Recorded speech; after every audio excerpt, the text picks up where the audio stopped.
Good afternoon and welcome to the National Press Club for our luncheon speech today by Terri and Bindi Irwin. My name is Jerry Zaremski and I'm the president of the National Press Club and the Washington Bureau Chief for the Buffalo News. I'd like to welcome our club members and their guests in the audience today, as well as our television audience on C-SPAN. We're looking forward to today's speech, and afterwards I will ask as many questions from the audience as time permits. Please withhold your applause during the speech so that we have time for as many questions as possible. For our broadcast audience, I'd like to explain that if you hear applause, it may be from the guests of members who attend our luncheons and not necessarily from the members of the working press. Before I move any further, I just wanted to say one other thing. For many years now, a young-looking man has been wandering around our luncheons serving us very, very well. And that young man is now 60 years old, and today's his birthday. He's been with the Press Club nearly 40 years. So happy birthday to Andrew Price.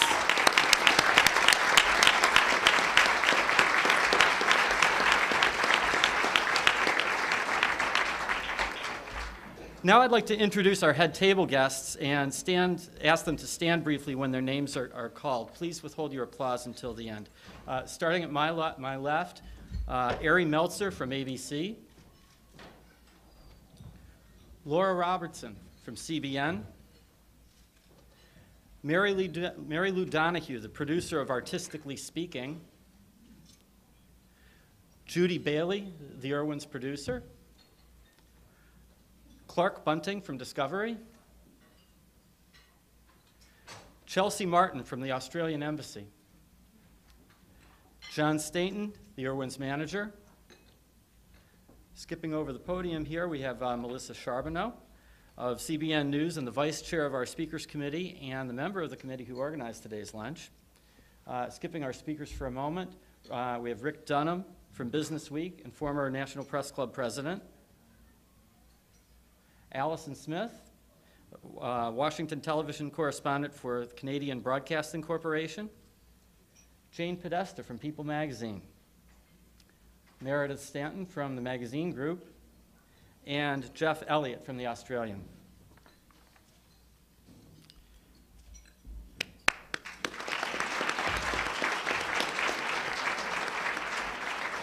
Today you will meet possibly the youngest speaker ever at the National Press Club.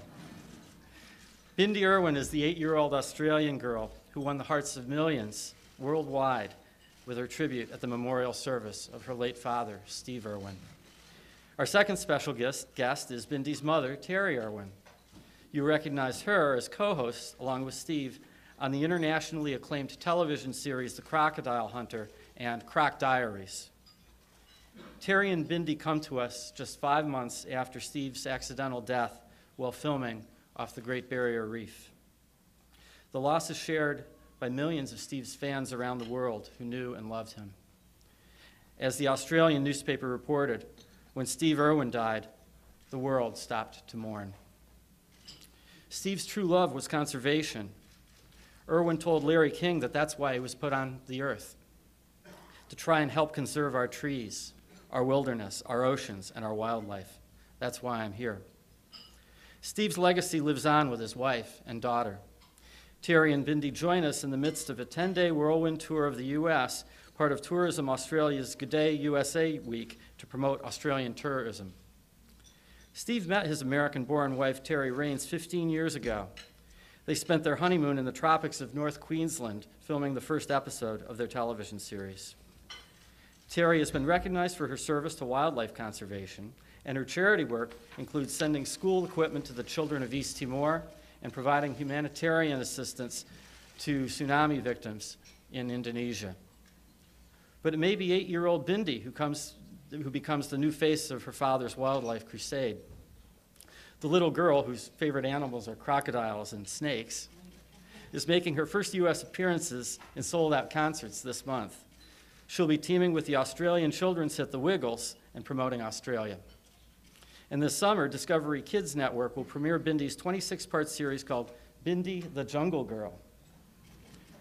Terri told USA Today that Bindi has that X factor like Steve did, an uncanny connection with wildlife that's beautiful to watch and instills a real empathy with all of us for just how special the animal kingdom is. Bindi and Terri are keeping a hectic schedule here in the States. They're attending star-studded events in Los Angeles along with Aussie movie star Russell Crowe and appearing live on The Tonight Show, Ellen DeGeneres, Larry King Live, and Late Night with David Letterman. And tomorrow at 2 p.m. there will be a family concert in the New York City Center. As the Sydney Morning Herald noted, not even Prime Minister John Howard gets this much exposure when he visits the United States. So now, appearing in our nation's capital for this exclusive engagement at the National Press Club, help me welcome Terri and Bindi Irwin.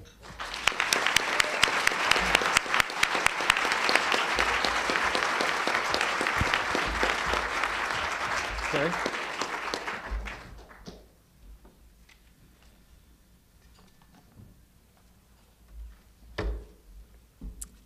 G'day. That's about the only Australian word I do really well. Well, I am Terri Irwin, and I'm deeply honored to be invited here today to address the National Press Club and give you a first-hand glimpse into what life with Steve Irwin was really like, and to tell you something about what he stood for. My life with Steve was a constant adventure. It was doing everything right now, right then, and doing things that I never thought I would ever be able to do, pushing my own limits to the extreme and entering a new world of excitement and discovery every day. He brought this appreciation of everything that was larger than life into my world. I was born here in the United States, in Eugene, Oregon, and I grew up with an instilled passion to save wildlife, which was nurtured by my father, Clarence Rains. In 1991, I was fortunate enough to visit Australia for a holiday, and one day decided to call into a small wildlife park I'd seen called the Queensland Reptile and Fauna Park. That visit was to change my life forever. As destiny had it, the Irwin family's only son, Steve, was doing the crocodile demonstration that day, and I took the opportunity of staying back to meet and talk with him about wildlife after he was done with his show. That was the beginning of a whirlwind romance, an incredible adventure. An adventure that would take us to every corner of the globe and bring thousands of animals into the living rooms of families across America and around the world, and a romance that would open up a whole new dimension to our lives with two wonderful children, Bindi and Robert. For me, from the very beginning, it was to be a challenge of learning how to break from a loving family and close friends here in the United States, and the challenge of moving my whole life and future to a small country town called Birwa in Queensland, Australia. It was about learning how to understand the Aussie slang, like, good on you, mate. I'd say, I've got what on me? You know, and how's it going? Yeah. And how to embrace the warmth and friendliness of the Australian people. It was also about learning how to handle reptiles, huge crocodiles and venomous snakes for the very first time in my life, and the challenge of overcoming my fear. But above all, it was learning about an incredible, dedicated man that was my new husband, who was still to become the crocodile hunter. The first couple of years were just unforgettable. Steve wanted me to be a part of everything he did, from catching fierce snakes, the world's most venomous snakes, on the black soiled plains of the outback, to catching rogue crocodiles in the mosquito-infested tropical rivers of northern Queensland. The fact that I was a woman was never an issue to Steve. He gave me the ultimate pride of position at his side as his best mate. It was my honor to be there hanging on to the other side of a thrashing crocodile or holding the bag for a huge whipping snake. You know, it didn't matter whether it was in the heat or the rain or the mud. I embraced the journey wholeheartedly. As a dad, he was the best.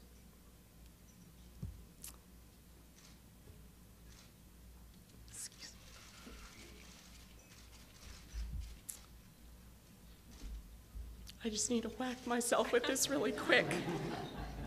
This is why you keep this up here, don't you, Jerry? For the emotional parts. Okay, I'm fine now. If he was to be remembered for one thing and one thing only, sorry,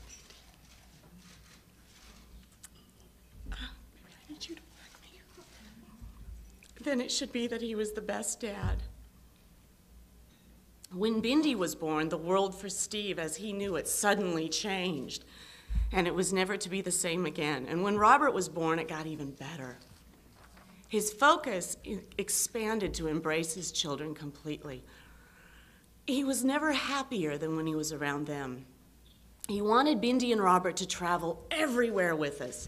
He involved us in everything that he did, share all of our experiences together.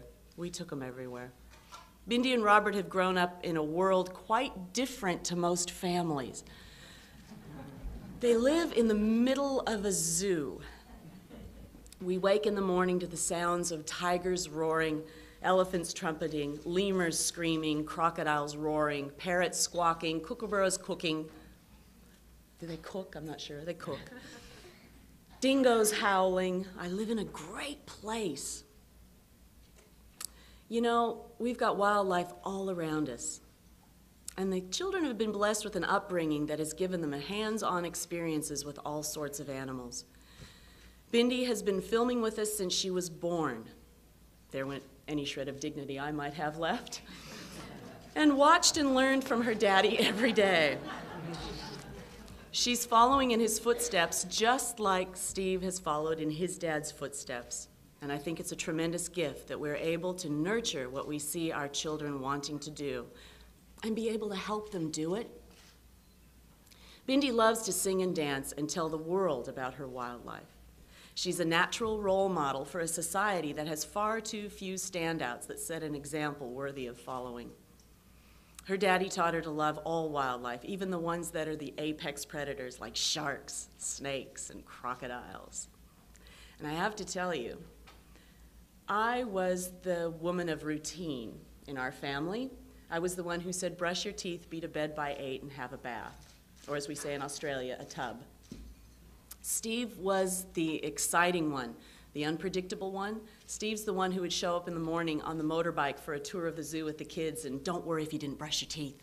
Let's just go. I never knew when an ice cream cone might directly follow breakfast. And sometimes we'd just pack up and go to the beach for no apparent reason. You know, I miss that spontaneity and enthusiasm, but I learned a lot from it. And hopefully I can learn that too. And occasionally, just occasionally, it's okay to eat dessert first. You know, Steve never feared any animal. He just had the utmost concern for its well-being.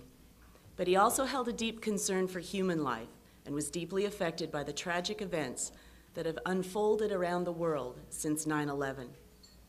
His kinship and bond with America and Americans was never more evident to me than the day of that tragedy when his efforts to fly to New York and help the rescue mission were thwarted by distance. So he gathered up bundles of toys and gifts and sent them off to the families of the FBI teams that were working on finding the perpetrators. He wanted their families to know that someone outside the U.S. cared and respected the work they were doing. That's what Steve was really like behind the scenes. He never asked for acknowledgement or acclaim. There was this one time when he was filming on a boat in the Sea of Cortez on the Baja Peninsula. He heard 2 divers had gone missing in the ocean not far north of his location. He immediately abandoned his shoot to divert his energy and entire resources to search for them. He was determined to find them, and he did. Unfortunately, one of the divers had already died. But Steve found the remaining man clinging precariously to a rock and saved his life. He would constantly put his life on the line to save others. He was the only man I know who could actually survive if you dropped him in the middle of the outback with absolutely nothing at all. He was an expert bushman in every sense of the word. You may also be surprised to learn just how disciplined Steve was. He was never a great sleeper. He would always wake early, sometimes around 2 or 3 o'clock in the morning, and he would slip into his office and write. He'd write up his latest research, write down his ideas and vision for the future of the zoo, study notes on wildlife documentaries he was filming, or plan how to do something better for animals. And today I'm very blessed because I have all the documentation, all of his plans, all of his ideas for the future. So I'm really lucky to have a direction for where Australia Zoo is headed, where our filming is headed, what research projects were most important to him. And I'm very proud to say that on every single research project, he came away with more questions than he had when he started the project. He was meticulous in everything he did. He had a drive and passion to do everything straight away. Imagine being a procrastinator living with that. He could never wait until tomorrow. I think that's one of the greatest gifts that I learned from him. Take the moment to experience it now. His dedication and enthusiasm for animals and conservation was contagious. He rubbed off on the world, and the world heeded his message. This Sunday night, January 21st at 8 p.m. on Animal Planet and simultaneously broadcast on Discovery Channel, you can see the documentary that Steve was making when he had his tragic accident, Ocean's Deadliest. This film is a testament to the strong environmental message that Steve was able to deliver amongst some of the most action-packed and breathtaking experiences. It is a fitting statement to his life's work and successfully leaves a chilling message for all of us that time is running out for the ocean's wildlife. There is a sequence in the film that he did in the water with a huge and highly venomous Stokes sea snake, which is probably one of his finest pieces to camera, considering he was in the water free-handling the reptile in its own territory. And I enjoy his description because he said, "Check it out, it's as thick as me arm. No, it's as thick as me leg." Which is probably why I married him. I just found a guy with bigger thighs than mine. That encounter was to be his very last segment for the documentary, but compelling evidence of his passion and enthusiasm right to the end. It will be followed at 9:30 by a moving tribute called Crikey, What an Adventure, and which features insights into Steve's life through the eyes of his family and friends.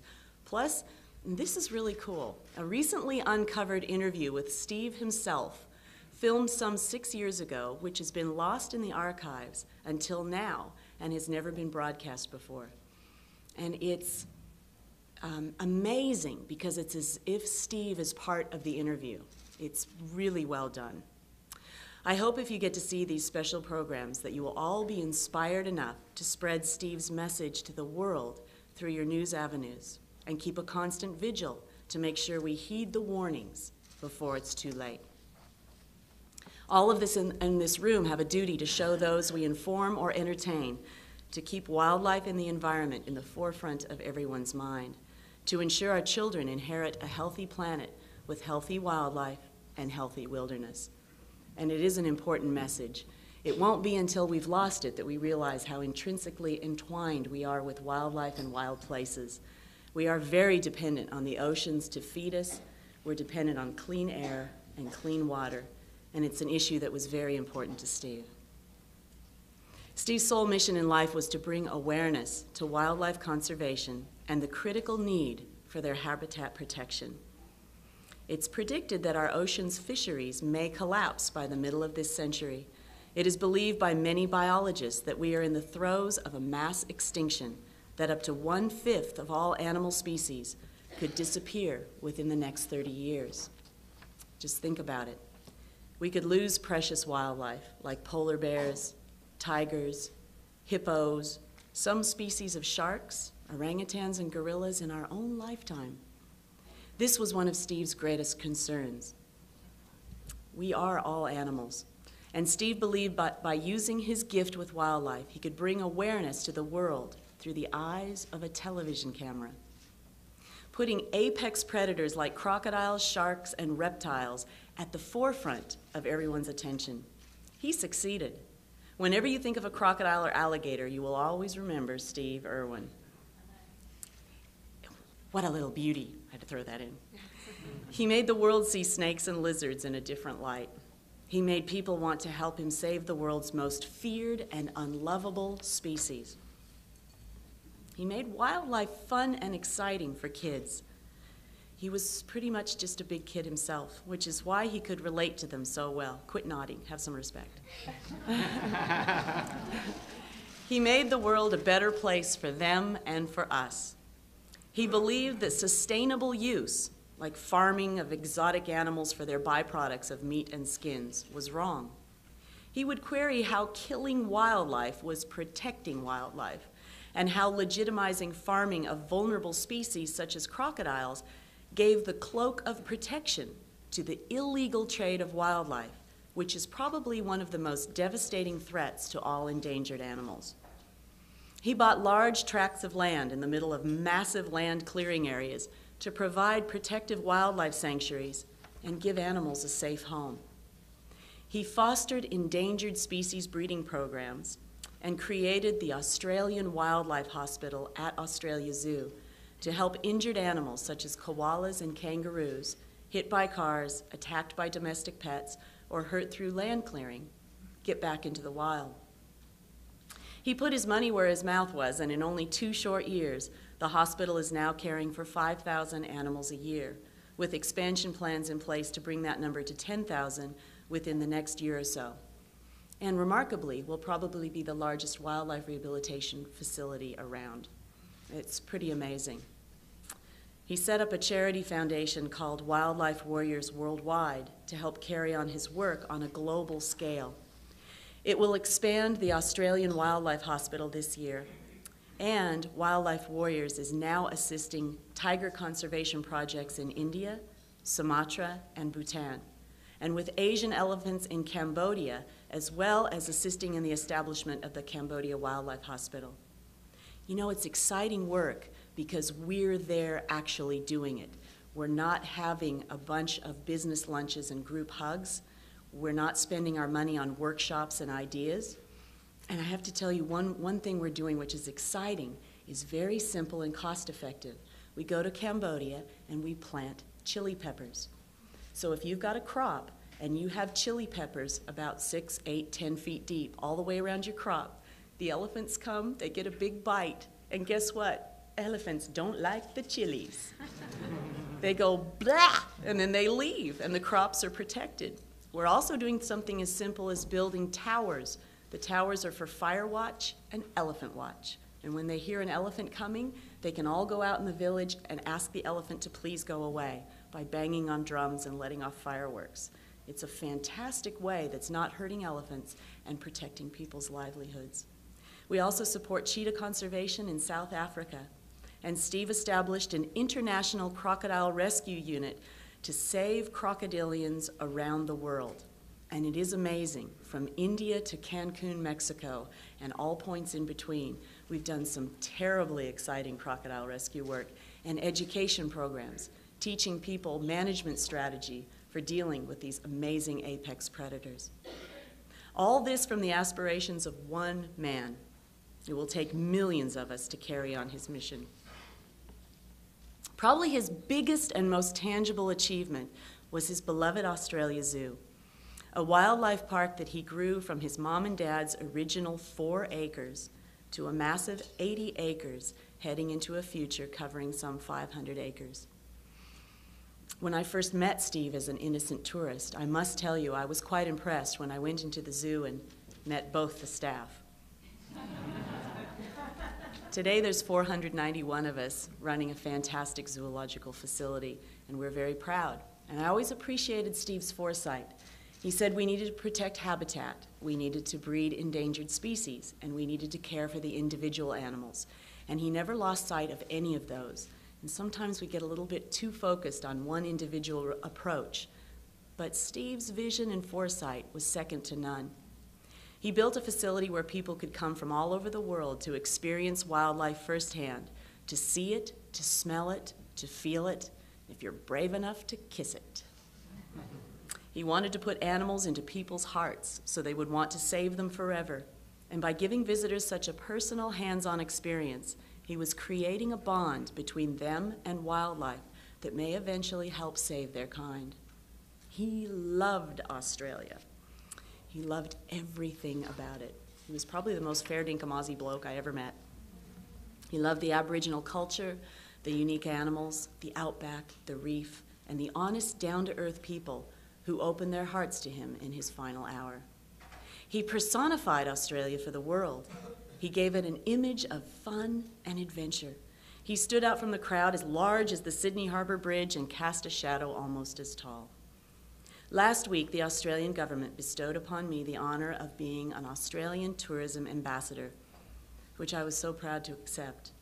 It is a role that Steve did unofficially so well for so long, and one that I will now take on with all my heart and soul. After all, I first went to Australia as a tourist, and I fell in love with the land, its people, and its culture. Even though I'm an American, I have the red dust of the outback in my veins.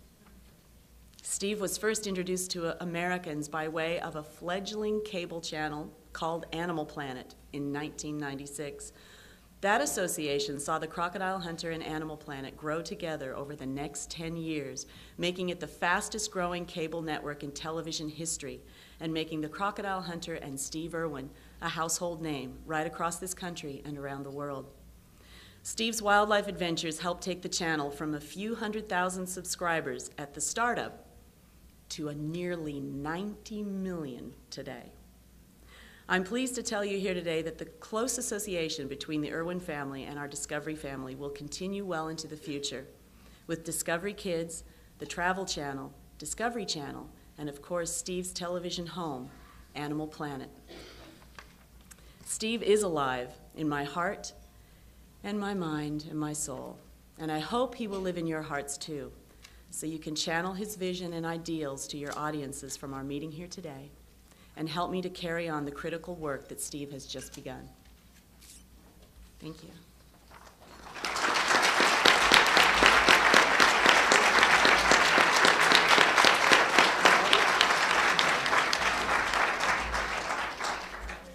Now, just in case you get emotional, I have this.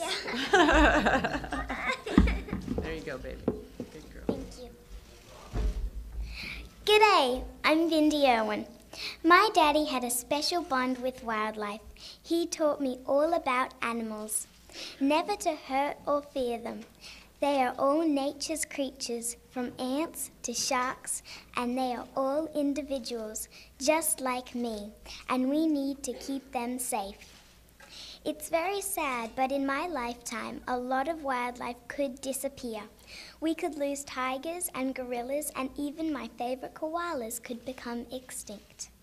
We need to help my daddy's work and make this world a safer place for animals. He made people love and respect crocodiles and snakes and sharks. He told everyone how they were apex predators and were an important part to all the animal kingdom. I don't want to grow up in a world without wildlife. That's why we must do something now to help save their homes. We have to stop cutting down forests and polluting our oceans and rivers and buying wildlife products. These are just some of the important things everyone can do. My daddy was a wildlife warrior, and I'm going to continue his work for him. I want to become a wildlife warrior just like he was. Thank you for allowing me to tell you about my daddy's important work here today. I miss him very much. Thank you, and show your Wildlife Warriors wristbands. I know Daddy's watching.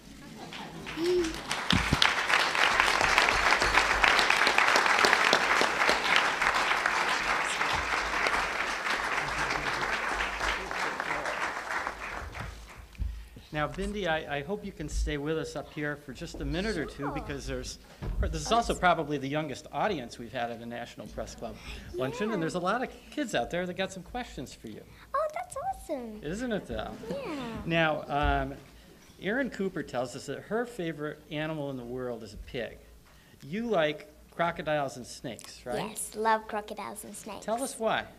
I love them because they're so sweet and gentle. Some people, they would say they're not very sweet and gentle. They're such loving, caring sorts of animals. Crocodiles are great mothers, and snakes, they're just gorgeous. So I love them both very much. That's great, that's great. Margaret Hudak asks, where do you go to school, Bindi? Where do I go to school? I actually go to homeschool at the zoo, which is really nice because we can just pack up my teacher and just go on a trip, and she can teach me while we're going on our trip. Oh, great. So a lot of biology in your curriculum, right? Yes, yeah. Okay. Bindi, what do you enjoy most out of all you do? What do I enjoy most out of all I do? I really enjoy working with wildlife and helping to save them because that's just really nice. It's part of me. I really want to save the wildlife. Oh, that's wonderful. Wow. Now, how do you handle snakes and crocodiles at such a young age? Aren't you a little bit scared? No, not really. I know that nobody will let anything really bad happen to me. Like my dad, he was always there to help me, and I trusted him, and I knew that nothing would happen when I'm around him. And now my mom's around me, so it's really easy when my mom's with me. Oh, that's good. That's good. Frankie DeLula, I believe, who's 8 years old, says that his goal one day is to work for the Australia Zoo. What's your advice for him? I would say that always know when you work at Australia Zoo, you have to have a passion for wildlife and love them. And of course, we'll take you in if you love wildlife. And if you're a wildlife warrior. All right. Okay. Well, that's some good advice for Frankie, I think. Bindi, tell us what you want people to think when they walk away from your shows and performances. I want people to think that they love wildlife and they want to help, and I really want to get the message out that all the wildlife is just so important to our ecosystem, our world. We need wildlife to survive, really. Mm-hmm. And what do you want to do when you grow up? When I grow up, I want to be just like my daddy. Just like my daddy. That's great. Can you just tell us a little about what you learned from your daddy? I really learned that, like about animals, like how with snakes, look but don't touch, and like with crocodiles, how they're sweet, gentle, loving mothers, and with all the animals, he taught me just a little bit about each and every one as I grew up. Oh, that's great. Yeah. Well, thank you very much, Bindi. Now we got a whole bunch of questions for your mom here. Awesome. Thank you All very right. much. We might have one more question for you at the end. Awesome. Thank you.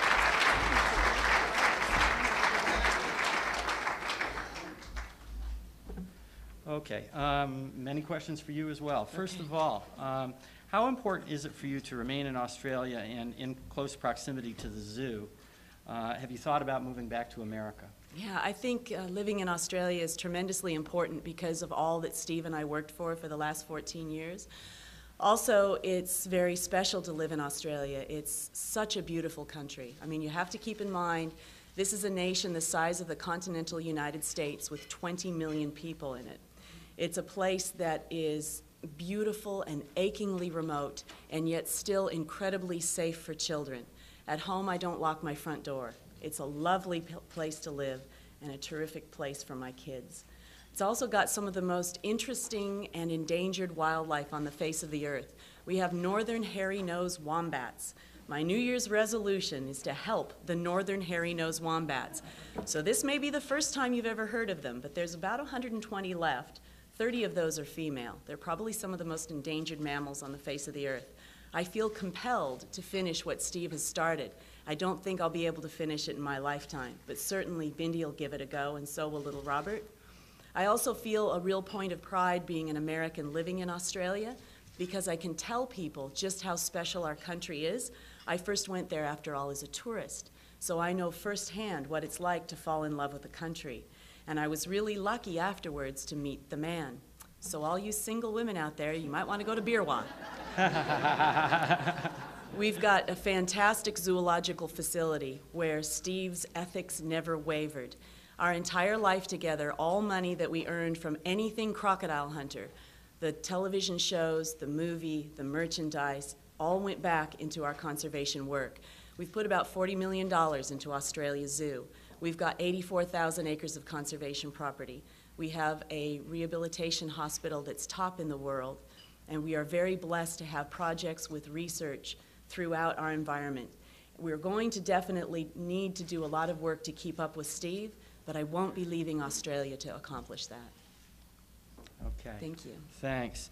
We have a question here about our own local zoo and how it compares to the Australia Zoo in terms Sure. of specimens of the animals and species, et cetera, and amenities. Well, you know, there's a lot of really wonderful zoological facilities throughout the world, and I was speaking early with someone about the last time I was at the National Zoo. They have the Indian rhinos, which are those big plated rhinoceros. They look like dinosaurs. They're really cool. And to be able to help an endangered species like that is such a point of pride that you should all have. I think that it's a little bit of a different world in Australia just because there are less people, but after 300 million Americans visit, there'll probably be more of an influx. But at Australia Zoo, I have the opportunity to get everything that won't kill and eat you out of the enclosures. I mean to tell you, although we keep them on leashes, we walk the tigers, you can have your photo with a cheetah, you can hold a snake, you can smell that eucalyptus smell on the koala, you can kiss a camel on the lips, hand feed an elephant. The idea to get animals into your heart is to experience them. And Steve did exactly that with his filming. You never felt that you were watching some guy on an adventure. You felt you were with him, that he had taken you on that very special trip to experience that wildlife. Australia Zoo is very much like that. And I think zoos of the future continue to evolve, to become more hands-on. I really applaud that. It's also important for the animals. If the animals will kill and eat you, we have specially trained people that we throw in with them because it's enriching. It's a lot of fun for our tigers to jump in the water on top of the keepers and see what happens. It's also fun for the crocodiles to play kill the keeper, although to date they never actually have won. So these are the things that are important for the psychological well-being of animals as well as the physiological well-being of animals. And that's another consideration that I see zoos evolving to do. And also I see a more global reach with zoological facilities. Be proud of your national zoo and support it, and also support its efforts outside of the zoo and outside of the United States, because there are so many endangered species. If you start to think, what can I do? I work so hard and I'm so busy. Well, that's a good sign that you've probably got an income.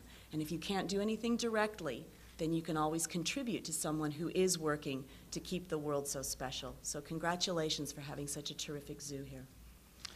One somewhat similar question, a press club member asks, will the Australia Zoo or the Irwins be able to have any of Steve's ocean research included in the new Smithsonian Museum of Natural History's Oceans exhibit, which is supposed to open in a year or two? Well, this is the first I've heard that suggestion made. I think it's an excellent suggestion.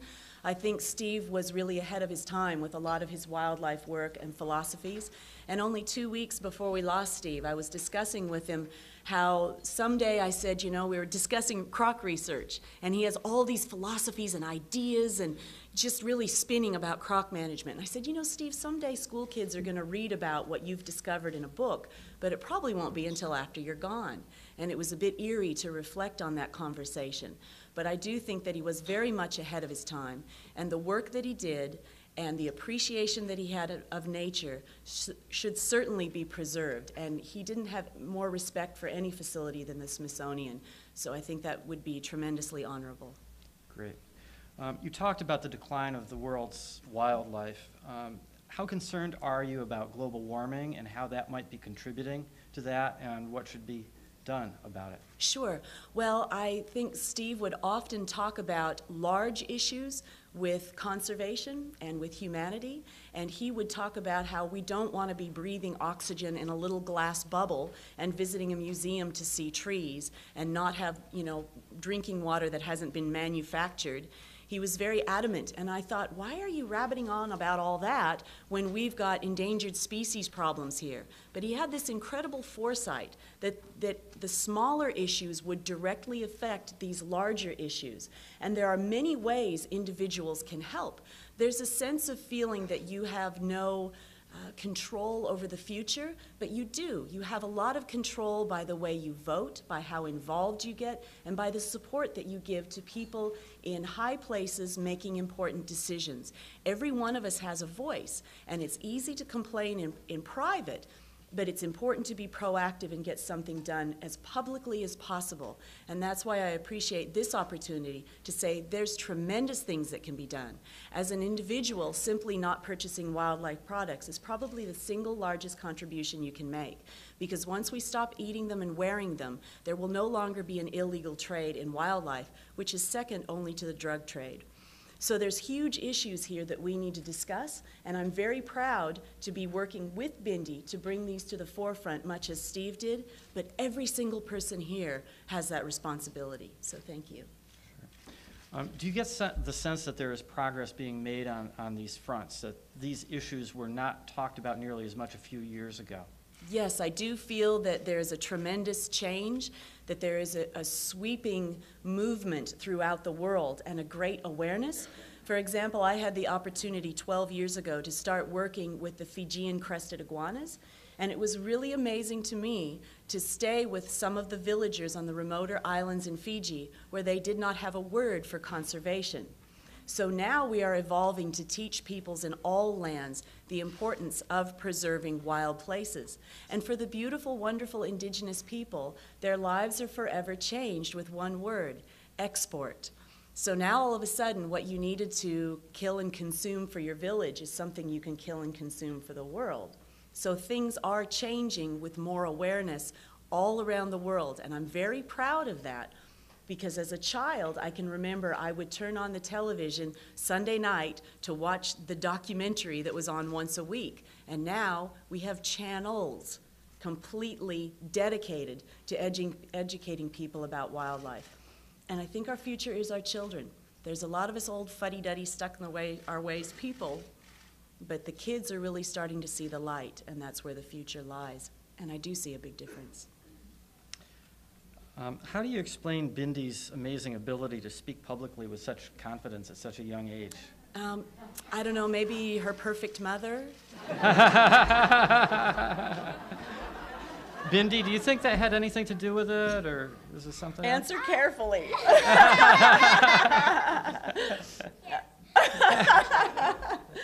Okay. So hop up here and tell us why you're so at ease in front of people.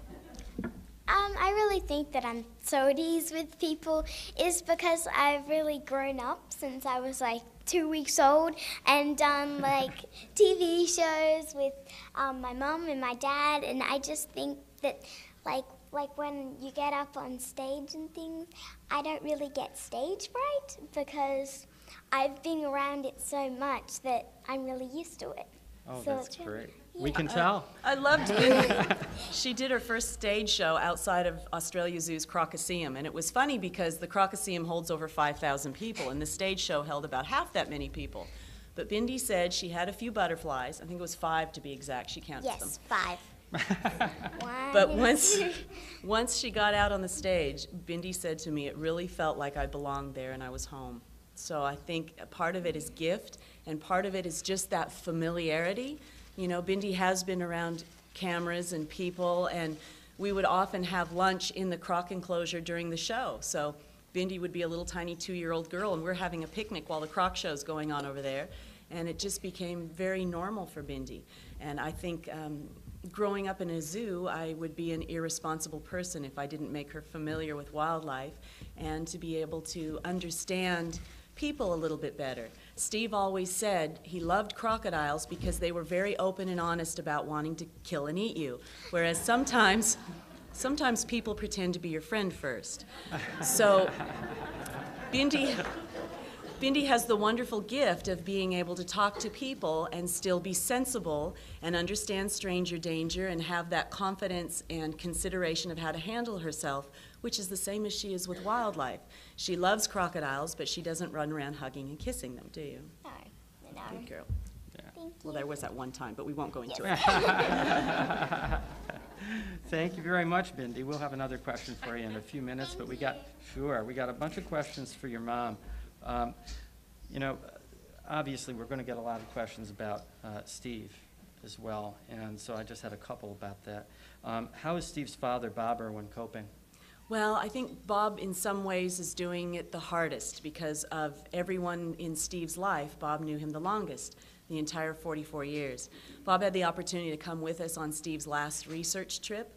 We were in Cape York in Queensland and spent nearly 5 weeks doing fantastic research with crocodiles. We were putting satellite transmitters on them, which also had time depth recorders. We've learned so much about their homing instincts, about their overland travels, about how deep they can dive and how long they can stay submerged.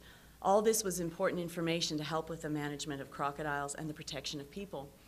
Bob was a big part of that, and I think it was particularly difficult after spending so much time in such close proximity on such a wonderful trip with his son. But I think he also treasures the fact that he had that terrific relationship, and not every father and son were blessed enough to have such a close and special relationship.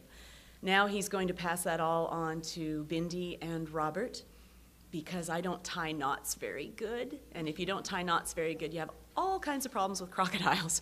So he'll be showing Bindi and Robert firsthand how to catch crocs, how to set up tents and tarps and traps. And Steve caught 49 crocodiles in 3 weeks only because he was catching so many crocodiles. The scientists with him couldn't keep up with the apparatus to attach to them. We had to disarm traps because Steve was catching so many crocs. So I think that wisdom that came from Bob and went to Steve is something that he's holding on to pass on to our children, and I'm really glad. That's great. Another member of the audience asks, what did you love the most about Steve? Well, there's a lot of children here, so.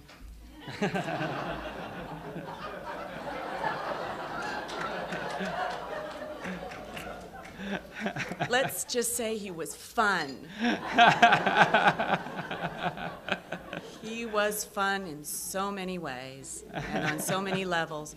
You know, he had that spontaneity and enthusiasm, and he was such a do-it-now man that he would drop everything for his kids, and if he felt like going bush, we'd pack the bags in an hour and be gone. I remember him telling me one time, luckily before the kids were born, he said, there's been a whale stranding in Tasmania. We've got to go see if we can help. We're leaving in an hour. We'll be gone in 3 weeks. Gone for 3 weeks. I have a whole zoo I'm running and all these people I have to organize, and we packed and left in an hour, and we were gone for 3 weeks. And it was a very important mission. But Steve had that real sense of urgency about him. I think with his sixth sense with wildlife, I think he just generally had a sixth sense. And he always mentioned that he was in a hurry because he didn't feel he'd be here for a long time. And I thought, what a lesson for all of us that put things off for tomorrow. I really appreciated learning that from him. And instead of just mourning my loss for Steve, he's taught me to appreciate those that are still here. And I'm really thankful for that. And, you know, being fun is an art form, and it takes practice. And I'd encourage all of you just to try. I mean, for example, even his attire. He had the honor one time of presenting an award at the BAFTA Awards in England. And they said, it's black tie. And Steve said, I wear khaki. And they said, it's black tie. And he said, well, mate, I'll wear me best khaki. And he did. So good for him. You know, he never ate with the right fork, and he never maybe said the proper things, but he was true to himself. And I do. I miss that, and I admire that. Oh, Bindi liked something about him, too. Sure, I bet. Hop up and tell us. Sorry, I just wanted to say something about him. I just think that I have one story that I just thought was just great about my dad. Oh, sure, tell us. Every time we used to go camping, I used to want to catch lizards. And so I would wake up like at midnight and say, Dad, I can hear all these lizards. Let's go out and catch them. And he would be like, oh, okay, come on. So we would go out in our pajamas and catch lizards all night. And then we'd be back in bed so my mom didn't know.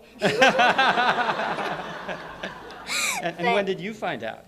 Yes, well, you know, a lot of this has come to light recently. Yeah. But I do think it's an important point that Steve always took time for the kids. And Bindi or Robert would run in the middle of a board meeting, and he would always say, "Excuse me," and see what the children needed, and then go back to his meeting. I really admired him for that, because the kids really did come first. And, you know, we all pay lip service to that.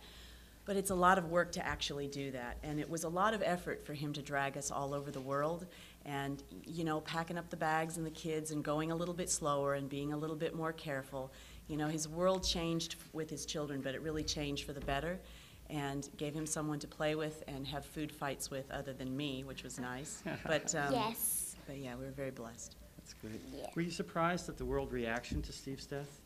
Yeah, I was absolutely overwhelmed. But you know, in so many ways, it made me so incredibly lucky because I had such an outpouring of love and support. And I really felt that from all over the world. I mean, you know, the Queen of Jordan wrote, and George Bush wrote, and, you know, and a million special people who you may not know their names. And some of them wrote letters to Steve, and some of them sent little tokens of their appreciation for the work that he did. And I remember thinking to myself, you know, as much as I don't believe this, Steve would never have believed it. He was the most humble person. He never thought of himself as anything but an Australian with a passion for wildlife. And I think that's why I loved him so much. You know, his ethics never changed, his beliefs. He didn't become a big deal. And when he had a lot of money, he'd go, great, let's build a research vessel to go rescue wildlife and research them. And let's do something for lemurs, because some of the lemurs are highly endangered. And John, we've got to go film sharks, because there's still shark fin soup in Sydney. We've got to tell people why they can't eat that anymore. And this enthusiasm was just absolutely fantastic and beyond words. So, pretty terrific. You've done so many interviews and performances. Some people have said that this is just too much too soon. Why do you think it's important to continue these public appearances? Well, again, the support of the people has just been wonderful, and that reaction of wanting to say thank you has been foremost in my mind, and this is a nice way to say thank you to everybody. Also, I think grief is a road that every individual travels in their own way. I think it's really important to seek help and advice and read a lot and get the assistance that you need, because none of us are immune to tragedy. And our road was to talk amongst ourselves. And I said to Bindi, what do you want to do now? And she said, I want to get back to filming as soon as possible. And it seemed to be familiar for us all. It's like that fishing trip every weekend, or going surfing with your dad, or whatever else that it was special in your family. For some people, it's hard for them to do it again, and for some people, they really do need to do it again. And that was our category. For us to stand right back up and to be able to say that Steve's work counted for something and that we're going to carry on with his message has been to help ourselves as well as for other people. And for myself personally, and I'm not speaking for Bindi, I also feel that if I can help in any way with any words of wisdom for people who are traveling this road of grief, if I can say things like, listen to your children, get a lot of home movies, take photographs, and appreciate the people who are still with you instead of just being devastated about those you've lost, and take time to honor your grief. These are important lessons that I've learned. I also haven't been too proud to ask for help when I've needed it, and that's also very important. So I think all those reasons are why we want to get right back out. We want to stand up proud. We want to say, what are you doing here? Come to Australia. Okay, great. We are almost out of time. I've just got a little housekeeping to do before the last question. First of all, let's remind our audience of some of our future speakers. On January 24th, Antonio Villaraigosa, the mayor of Los Angeles, will discuss pressing urban issues in the California political scene. On January 26th, Gary Sinise, the actor, will be discussing Honoring the Cost of Freedom, the building of American Veterans Disabled for Life Memorial. And on January 30th, Marion Blakey, the administrator of the Federal Aviation Administration, will discuss aviation safety in a changing world. Now we have some gifts. We always have gifts for our visitors. Gifts. Woohoo! Oh, you do, huh? I knew we came here for a reason. Yes. First, we have our National Press Club plaque. Wow, that's beautiful. Thank you. Isn't that pretty? And second, I get this. We got something for you in a minute. Second, for your tea or Foster's Lager or whatever, the National Press Club mug. You don't get to drink coffee. It's And mine you don't too. get to get coffee either. I can drink, I drink plain milk though. It works for plain milk too. Yeah, plain milk. Okay, we'll argue over this one. That's Okay. pretty. Now, we don't have a National Press Club alligator or a National Press Club snake, at least I don't think. But we do have a National Press Club panda for you. Thank you so much. Sure. I love pandas. You love pandas. Have you seen our pandas out there yet? No, not yet. Oh, you haven't should. yet. Oh, you probably don't Not have yet. time, but on your next visit, you should go see our pandas at the zoo. Oh yeah, that would be fabulous. All right, great, great. Thank you. Sure. Before my last question, let me just remind everyone that the Irwins have to leave very promptly at the end. So we're going to ask you to, remain in your seats here for a couple of minutes while they leave. Okay. Lastly, you've been doing all these interviews, right, all week long. Yes. How do reporters compare to like poisonous snakes? And Okay. I don't want to offend anyone here. Okay. I really don't want to offend anyone, but This ought to be good. Okay, so please nobody be offended. I We've won't. got Please. that. We're not offended. Okay, good. I think I like poisonous snakes. I'm not surprised. I really like poisonous snakes. Good for you. Okay. Thank you both for coming today. This has just Thank been you. wonderful. But no one here is offended. Good. Nobody's offended. I'm glad. Thank you so much. Thank you All so right, much. thanks, Bindi. Thank you. Thank you all for coming today. I'd like to thank the National Press Club staff members Melinda Cook, Pat Nelson, Joanne Booz, and Howard Rothman for organizing today's lunch. Also, thanks to the NPC Library for its research. The video archive of today's luncheon is provided by the National Press Club Broadcast Operations Center. Press Club members can also access free transcripts and video of our luncheons at our website, www.press.org. Non-members may purchase transcripts, audio, and videotapes by calling 1-888-343-1940. For more information about joining the National Press Club, please contact us at 202-662-7511. Thank you very much. We're adjourned.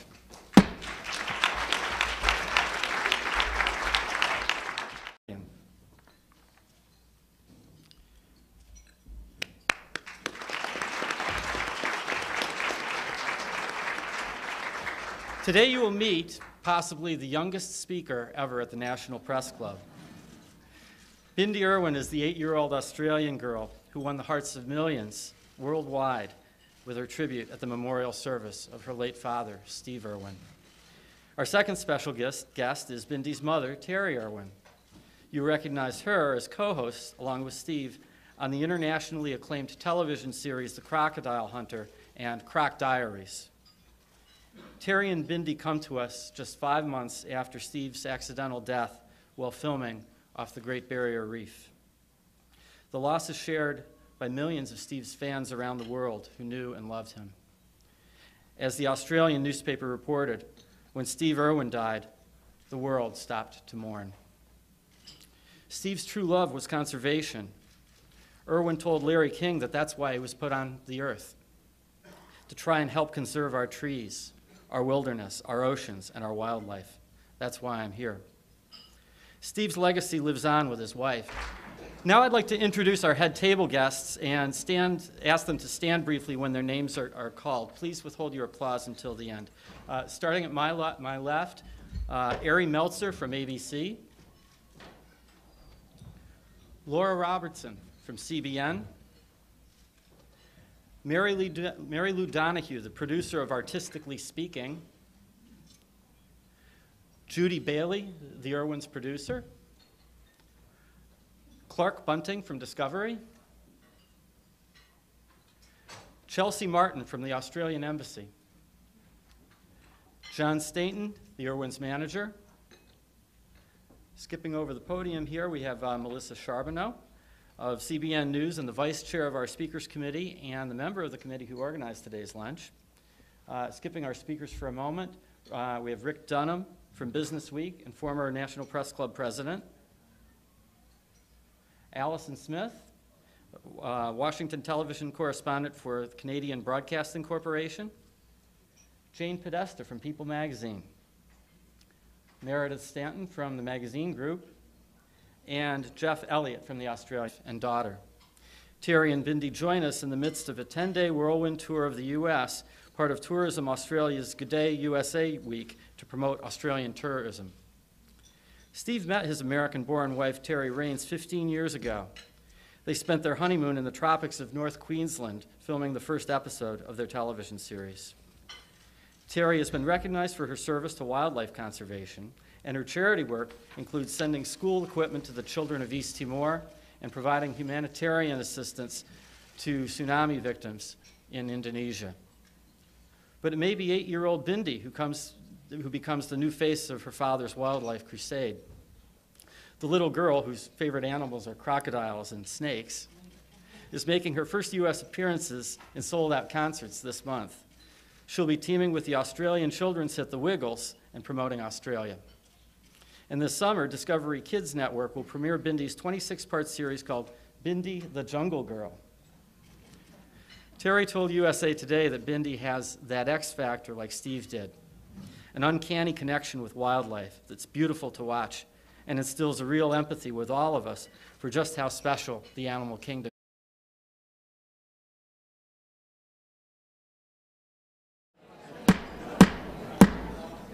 Good afternoon and welcome to the National Press Club for our luncheon speech today by Terri and Bindi Irwin.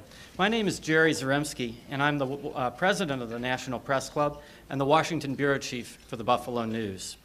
I'd like to welcome our club members and their guests in the audience today, as well as our television audience on C-SPAN. We're looking forward to today's speech, and afterwards I will ask as many questions from the audience as time permits. Please withhold your applause during the speech so that we have time for as many questions as possible. For our broadcast audience, I'd like to explain that if you hear applause, it may be from the guests of members who attend our luncheons and not necessarily from the members of the working press.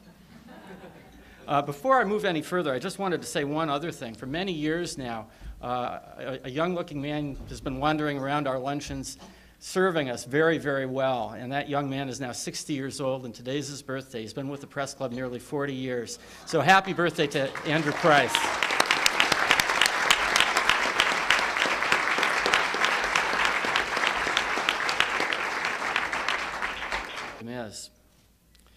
Bindi and Terri are keeping a hectic schedule here in the States. They're attending star-studded events in Los Angeles along with Aussie movie star Russell Crowe and appearing live on The Tonight Show, Ellen DeGeneres, Larry King Live, and Late Night with David Letterman. And tomorrow at 2 p.m. there will be a family concert in the New York City Center. As the Sydney Morning Herald noted, not even Prime Minister John Howard gets this much exposure when he visits the United States. So now, appearing in our nation's capital for this exclusive engagement at the National Press Club, help me welcome Terri and Bindi Irwin.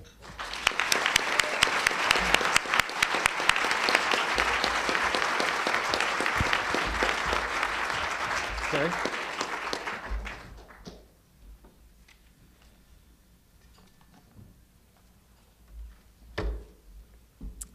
G'day. That's about the only Australian word I do really well. Well, I am Terri Irwin, and I'm deeply honored to be invited here today to address the National Press Club and give you a first-hand glimpse into what life with Steve Irwin was